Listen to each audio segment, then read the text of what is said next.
Enpresen foroa kokatzen da marko zabalago baten babesean, Lanabes deitzen dugun marko arlo sozioekonomikorako sortu izan dugun ekimen ezberdinen markoa. Eta hain zuzen enpresen foroa da nolabait topagune bat, non praktika onak zein emandako urrats nagusienak aipatzen diren, ez bakarrik norberak egin duena azaltzeko, baizik eta besteekin partekatzeko eta nolabait topagune bat sortzeko enpresen artean. Arabako enpresen artean euskara beraien lanian uztartzeko ahaleginetan dabiltzen enpresen artean.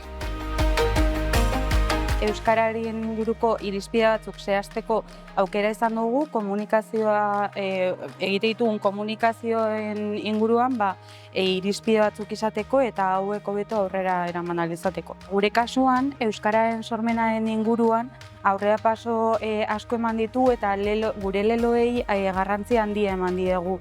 Euskara sortzeako orduan kontuan hartu izan duguna da berez zer esan nahi genuena, eta hortatik abiatu gara itzulpen zehatz bat egin beharrean erdarazetik euskarara.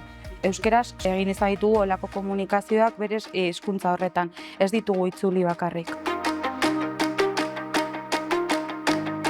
Sí que se ve, pues que es difícil transformar las prácticas cotidianas y llevar el euskera a todos los sitios. La gente que lo maneja, quiero decir, lo hace con soltura, pero sí que tiene como un plus a la hora de estar nombrando la importancia del euskera, de incluirlo en esos procedimientos, en esa vida cotidiana dentro de una organización como una asociación, que es de la que formamos parte. Pero me llevo toda la complejidad y todo el activismo que hay respecto al euskera, ¿no? Pues desde fuera yo creo que es una cosa que parece como que está todo ganado, que es como un prejuicio, y yo veo que, pues que esto se sostiene sobre el esfuerzo de muchas personas y me ha dado gusto verlo y todavía me ayuda a respetarlo más si cabe.